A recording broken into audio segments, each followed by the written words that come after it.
view.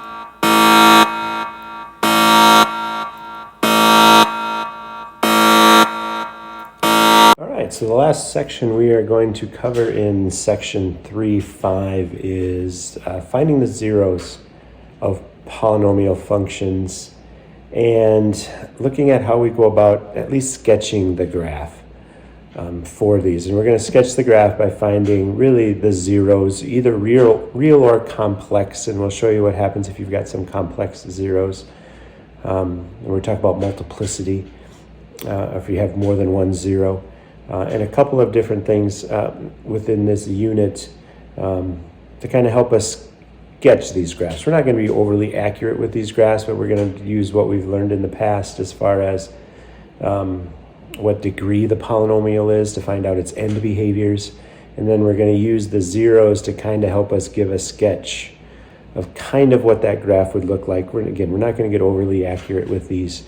I'm just going to kind of look at the sketch of these. So let's start out by saying, okay, well, what are the zeros of a function and how do we go about graphing that function when we find the zeros? So remember, when we're finding the zeros, we found zeros of quadratics. So if we had x plus 0 times x plus 2 times x plus 3 equals 0, we were able to find the zeros. The same thing kind of goes into effect when we're finding the zeros of larger degree polynomials. So in a sense, when we're going to find the zeros, we're going to kind of use that zero product property and say, okay, when can each of these parts equal 0? Well, x could equal 0. That would be for this first one. Or x minus 4 could equal 0. So x would be 4. Or x plus 3 could equal 0. So x is equal to negative 3. So those are all of our zeros. And remember we talked about zeros, we said, okay, if we were going to kind of look at the graph of this, those zeros are where it's going to cross that x-axis. So it's going to cross the x-axis at 0. It's going to cross the x-axis at 4, which we'll just say is over there. And it's going to cross the x-axis at negative 3, which is right there. Well, now we want to graph this function, and that's where we're going to use kind of the degree that this would be to kind of figure out what our end behaviors are going to be. And then we're just going to kind of doodle the sketch in there. So if we look at the degree of this, you would often actually have to multiply this out essentially to figure out what degree this was. So if we took x times x minus 4, that gives me x squared minus 4x. And then I would have to take that times x plus 3, which would give me x cubed. And I honestly don't care about anything other than that because that gives me the degree. So, and it gives me my leading coefficient. So my leading coefficient is equal to 1, so it's positive. And my degree is odd. So that tells me that my end behavior is odd and positive. So my end behavior then is going to be here and here.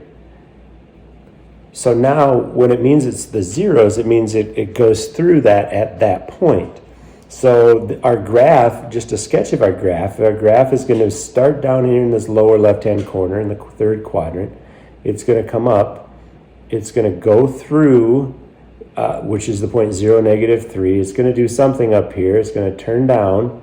It has to go through that 0, and it's going to go through it, and we'll talk about why it goes through it and doesn't bounce off it here in a second. It's going to go down into here somewhere, and it's going to bounce off, and it's going to go through that point that I missed. And our graph is going to look something like this. Now, again, this is just a sketch of what this would look like. But it's a good representation of, kind of what happens when you've kind of got that x cubed kind of situation going on. And we could go into Desmos. We're going to use the graphing calculator. And this was x times, hang on, I can't see it. X minus 4, x plus 3? No, that's not it. That was it. Oops, I don't need that. X minus 4, x plus 3, there's what that graph would look like. Something like we did, obviously. If you look at ours looks kind of like that. Obviously, we don't care about the relative max and relative min, but that's what that graph is going to look like, obviously, more accurately. And again, we're just kind of worried about that sketch end piece of it, and whatever. They look kind of the same. So that's a sketch of it when we find the zeros, and it's already factored for us, so that's kind of nice. Well, what happens if it's not factored for us? And we're asked to find the zeros and find the graph. Well, that means we have to factor it. So in this next example, we're going to have to factor this in order to find the zeros. So remember, first thing you always do when you're factoring is take out a GCF. So 4 goes into all of these, and there's an x in each of them. So I'm going to take a 4x out. So that leaves me with x squared plus x minus 6. Okay, we're finding the zero, so we're going to set it equal to 0. Nothing I can do with that 4x, so I need to bring it along for the ride. Don't forget it. I know we forget that every once in a while. Now we need to factor this.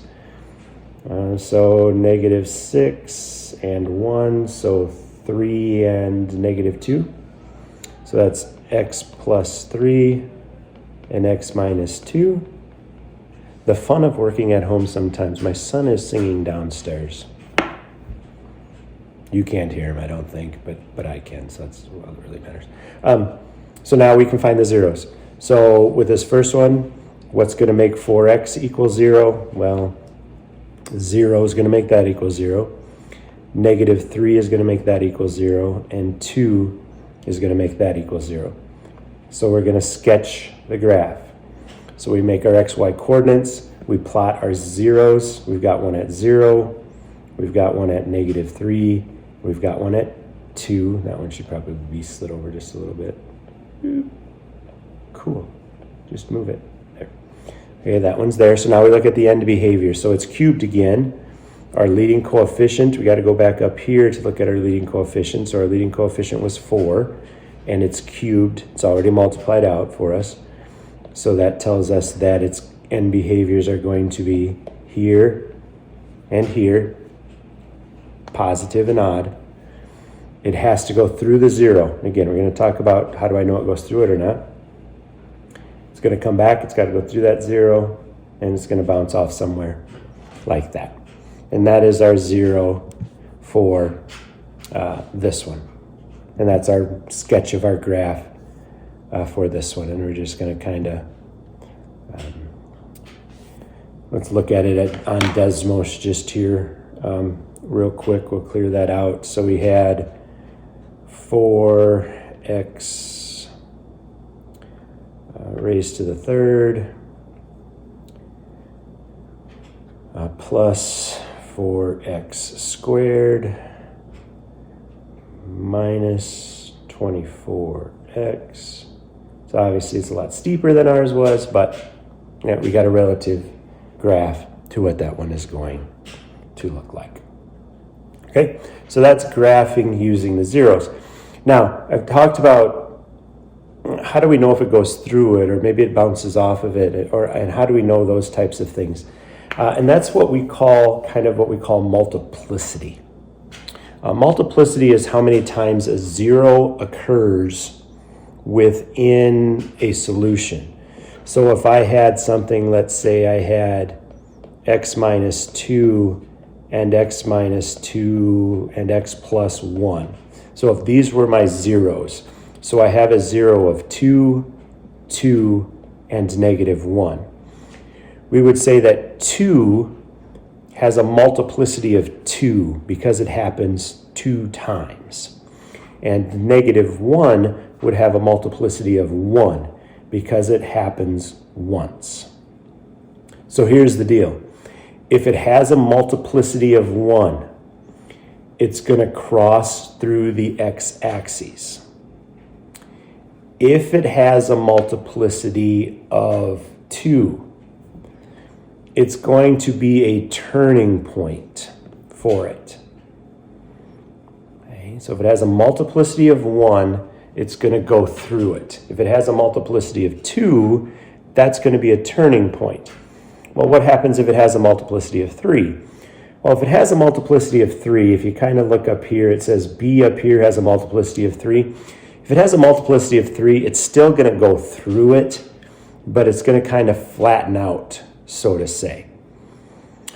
What if it has a multiplicity of 4? Well, if it has a multiplicity of 4, it's going to go down to it, it's going to flatten out, so it's going to kind of go up. So in general terms with multiplicity, if it's odd, it's going to go through. It's going to flatten out, it's going to do some different things, but if it has a multiplicity that's odd, meaning how many times that 0 occurs, if it occurs once, it's a multiplicity of 1. If it occurs twice, like the 2 did, it's a multiplicity of 2. If it's odd, it goes through it. If it has a multiplicity that's even, then it's going to bounce off of it. Or it's going to be a turning point. This is kind of the mathematical way to kind of look at that. Now, keep in mind when you're doing multiplicity is that if I have something like x minus 4 to the 4th power, x minus 2, x minus 2, and x plus 1. We could graph this, okay? And you very well may be asked to graph this later on or later on in life. Now, you may be asked to graph this, but we want to figure out its multiplicity as well. So if we think about the multiplicity of this one, the 0 of this is 4, but how many times does it happen? Well, it's going to happen the number of exponents that it has up there. So 4 is actually happening 4 times. So this is our 0, but this is going to have a multiplicity. It's M-U-L-T. It's also going to have a multiplicity of 4. The solution here is 2 and 2. Well, that means 2 has a multiplicity now of 2 because that happens twice. It's just a different way to write it. Could I have written this x minus 2 squared? Of course I could have. Okay, but that 2 has a multiplicity of 2, and negative 1 has a multiplicity of 1. So those are our different multiplicities. Now what if I was asked to graph this? Well, in order to graph this or to sketch the graph, we know our zeros are 4, and I'm going to make this a little exaggerated, 2, and the negative 1. So those are my zeros. Now the 4, I know it has to bounce off it because its multiplicity is even. The 2, I know it has to bounce off of, or turning point, because it's even. And the negative 1 has a multiplicity of 1. So it has to go through it. Well, how do I know what the end behaviors are? Well, how do I know what power this is? Or how do I know what degree this is? Well, let's count our multiplicity. Our multiplicity is 4, 5, 6, 7. So it has a multiplicity of, so the degree is going to be, if you kind of add all those multiplicities together. So the degree of this one is actually going to be 7. So 7, and if we just look at all of the x's, here, here, here, and here, there's no constants out in front of them, so we know it's going to be positive. So our end behaviors are going to be here and here. Okay. Odd and positive. So if I was going to graph this, or is it going to be the expectation that you graph this, the first number that I come to is negative 1, because we're going from left to right. So negative 1 has a multiplicity of 1. So it's going to go through that one. It's going to do something up here, and it's going to turn at some point. Who knows where? We don't care yet. The next number it's coming to is 2, and it's got to bounce off of that. Okay, and it's going to bounce, just got a multiplicity of 2, so it's just going to bounce right off of it and come back up. And then somewhere up here, it's going to kind of do a little turn again. And now the 4 has a multiplicity of 4, so it's going to come down there, flatten out, and it's going to go off in that direction. And if you look at when we name the end behaviors, it all works. It starts and ends. Its end behaviors are right where they're supposed to be. And that's called multiplicity. And being able to sketch a graph, finding the zeros if they occur more than once and what they do. So remember, if it occurs once or odd, it's going to go through it. If it's even, a 0 is even, it's going to use it as a turning point and bounce off of it, so to say. Okay, so let's look at another one.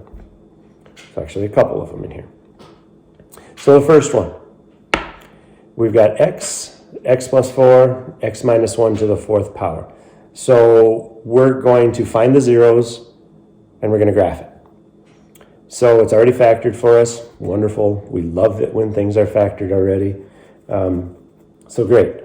So the 0 here, that's 0, that's -4, and that's 1.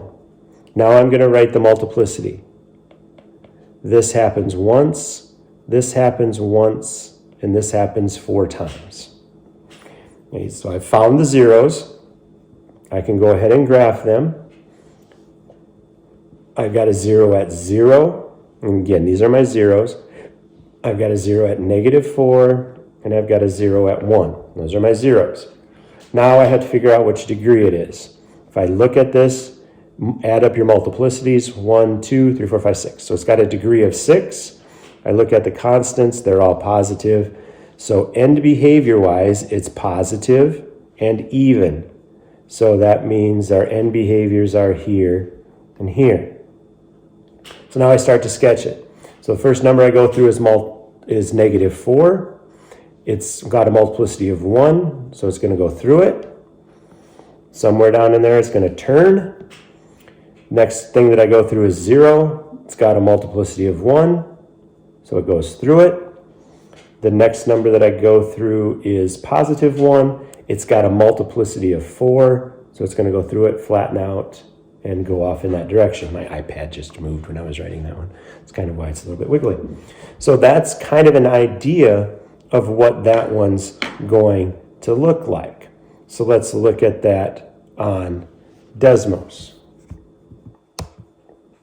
Let me get this one up so I got another computer going in the background. Hopefully it works. If not, we'll just flip back and forth. And it's not right now, so let's just go. So we've got x times x minus 4, x plus 4, x plus 4, and then x minus 1, oops, x minus 1, and that all is raised to the 4th power. Okay, so you can see it doesn't go through it very far, and it starts way up there, goes down, comes up, bounces off, it flattens up, and goes back up. So that's what the graph of that one is going to look like. Okay, so let's look at the next one. Okay, so first thing we have to do is find the zeros. So this first one, that's x squared plus 9 equals 0. So we have to solve this to find the 0. So that's x squared equals, -9. So x is going to equal positive or negative square root of -9, which is positive or negative 3i. Okay, this one is 1, and this one is -2. Now we're going to do the multiplicities of these. You've got to be a little bit careful with this one, because if you're looking at this one, remember your solutions are plus 3i and minus 3i. So each of those have a multiplicity of 1. This has a multiplicity of 5, and this has a multiplicity of 2. I'm just looking at the exponents. Okay, degree. What's the degree of this one? Well, you've got, each of these has a multiplicity of 1. So you've got 5, 6, 7, 8, 9. So this is a degree is equal to 9. And the leading coefficient is going to be positive. So degree is 9, so that means that we're going to be down here and here. But now I got to mark the zeros, and here's where this one gets a little bit tricky. Got to mark the zeros. 5 or 1 we know where is at. We know that's right there. -2 we know where that's at. That's about right there. Where the heck is plus 3i and minus 3i? we're not going to worry about where those are right now. So if we were sketching these, we just got to kind of work with our multiplicities of 1 and -2 and understand that if it's not a 0, we may very well have something down in here, and we'll look at this graph in just a second to see exactly what it looks like, and I don't know exactly what it looks like either. If we have like these zeros down here, those don't cross the x-axis, so they're zeros. So you may have something down here that goes like this and comes back up, and then when it gets to -2 has a multiplicity of 2, so it's just going to run through that. And then we've got another one down here, so maybe it runs like this and it comes back through this, and 1 has a multiplicity of 5. That very well may be what it does. Maybe 3i is over in here and it graphs over in there somewhere. It's hard to say, okay, at least where we're at right now.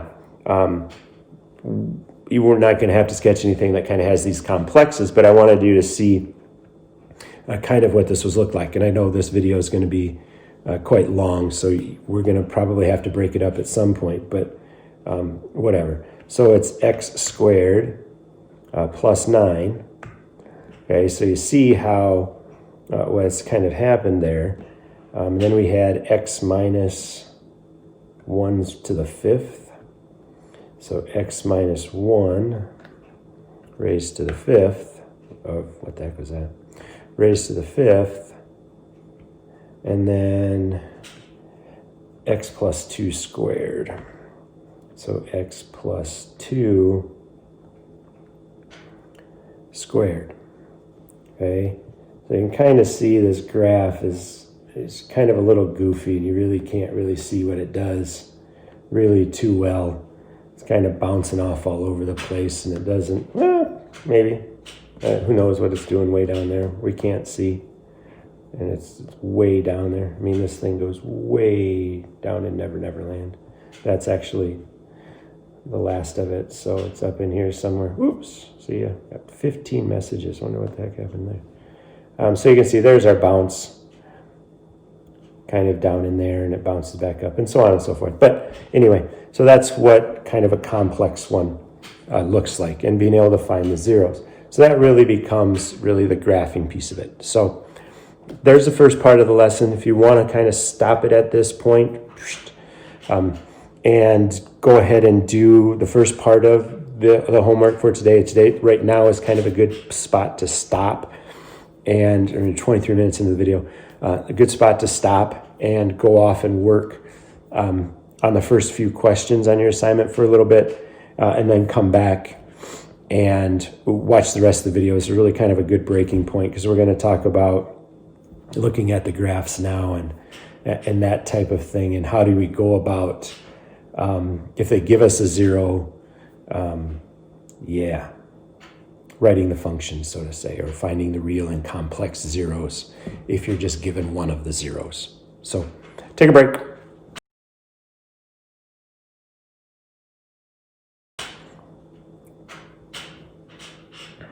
Okay, so second part of the lesson then. Now we're going to find all of the real and complex zeros given a graph, or maybe we're not given a graph and we're asked to factor it. But finding all of the real and complex zeros for it, if it's not, so to say, factored for you already. Everything we did in the first part of the lesson, we had everything in factored form. Now our graph is no longer in factored form. They're just given the equation. So they give us this one, and they give us the graph. Okay? We want to be able to find all the real and complex zeros. And how do I know it has a complex zero? Well, I look right here. I've got a turning point right there and right there. So I've got these two turning points that don't go through the x-axis. So I know it has a complex zeros in there that we need to find. We know it has a degree of 3, so we've got the end behaviors and all of that. But in this example, they do give us one of the zeros. They tell us one of our zeros, in this case, is right there. So they give us a 0. They tell us that one of our zeros is equal to 2. Okay, so they give us the 0. So now let's work backwards with this and see if we can figure out how to factor it. Well, remember, if it gives us a 0, it also gives us a factor. So that means one of the factors of this is not x plus 2, it's x minus 2. That has to be one of the factors. So if that's one of the factors, essentially what it's saying with this is it's saying that, okay, I can take x cubed plus x squared minus 3x minus 6, and I can divide this by x minus 2. That's going to be one of my factors. And the result of that is going to be, let's see what we have. Okay, so we're going to use synthetic division. So I can take a 2 out. Again, it's the opposite. That's our 0. And then I've got a 1. I've got a 1. I've got a negative 3. And I've got a negative 6. And if this is truly a factor of it, if this is truly a 0, what should my remainder be? 0. If it's not, we've done something wrong. Or they've done something wrong. So I bring down the 1. I bring up the 2. I bring down the 3. I bring down, I get a 6. I get a 3. I get a 6. I get a 0. Yay. Perfect. That's what I want to happen. Okay, so now if I rewrite this, and of course I don't have room, so I'm going to change colors to purple. And I'm going to write over here, that means I have x squared plus 3x plus 3. And then I have my factor that they told us was x minus 2. Well, now it's asking us to find the zeros. So we know this one. We know this 0 is 2. Now we know we've got complex zeros. So what do we use in order to find the complex zeros? Well, we have to use the quadratic formula in order to solve this. So we had x squared plus 3x plus 3. If we want to figure out, and you're asked to find what those complex zeros are, you've got to use the quadratic formula to figure out what those complex zeros are. So quadratic formula, x is equal to negative b plus or minus the square root of b squared minus 4ac all over 2a. I can sing too. Not very well. So that's negative 3 plus or minus the square root of b squared. So that's 9 minus 4. My a value is 1. My c value is 3. All divided by 2 times 1 or 2. So that's negative 3 plus or minus the square root of 9 minus 12 all over 2, which is negative 3 plus or minus the square root of negative 3 over 2, which is negative 3 plus or minus I radical 3 over 2. And obviously you can just leave that like that. And that's your complex zeros for this question. And that's what it asked us to do. What are your complex zeros and what are your real zeros for this problem? They gave us the graph. They did everything nice and neat that we would have to do. Unfortunately, we just had to use the quadratic formula in order to solve this. And you can just leave it in that form. Okay? So those are our complex zeros. So let's look at another example. So what are the real and complex zeros of the polynomial function shown in the graph? Well, again, they give us one of the zeros. They tell us one of the zeros is 3. So that means one of my factors for this is x minus 3. We see the graph. We thought, oh no, we're going to have complex. That means we're probably going to have to use the quadratic formula, which you are going to have to. Synthetic division to figure out what our other factor is going to be. So we've got 3 there. We've got 2, negative 8, 9, and negative 9. And again, we're looking for a remainder of 0. So 2, 6, negative 2, negative 6, 3, 9, 0. Yay! So then in factored form, this would be 2x squared minus 2x plus 3. That's our first and then what our divisor was is our other one. So now we've got to use the quadratic formula again. So I'm going to go to a different page. So 2x squared minus 2x plus 3. Use the quadratic formula. So x is equal to negative b, so negative of negative 2 is 2, plus or minus the square root of negative 2 squared is 4, minus 4 times a times c, and you've noticed I always write that out. All divided by 2 times 2, which is 4. So that's 2 plus or minus the square root of 4 minus 24, all over 4, which is 2 plus or minus the square root of negative 20 over 4.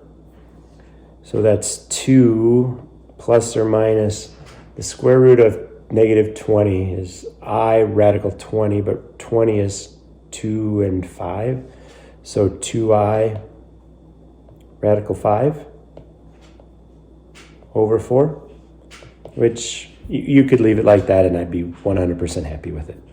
So those are our complex zeros for that one.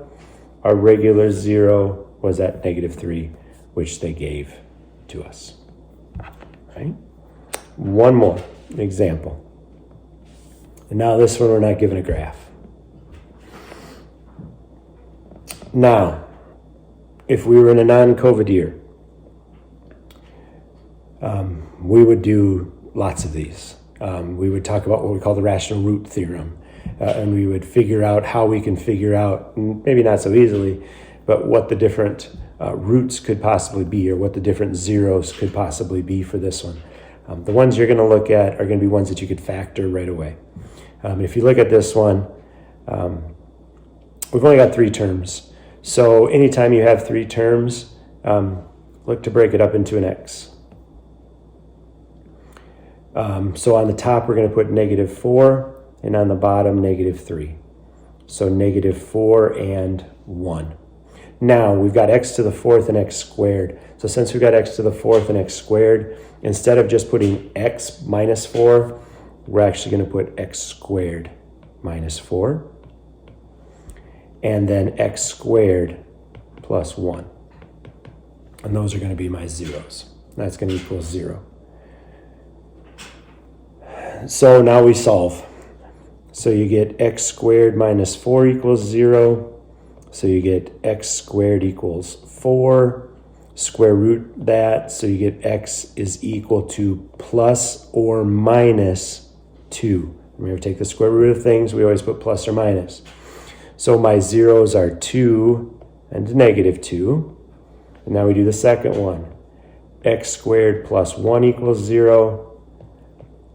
X squared equals negative 1. So we have to take the square root of negative 1. So x is equal to positive or negative square root of negative 1 is I. So we've got I and negative I. Okay. It says shown in the graph. I didn't put the graph on there on purpose because I wanted you to kind of see that we can do these if they have 3 terms and so on and kind of so forth. So if they have 3 terms, try to factor them. If they're given the graph, go through all of this kind of fun stuff. So there is section 3.5. That's where we're cutting off chapter 3. So chapter 3 is essentially done.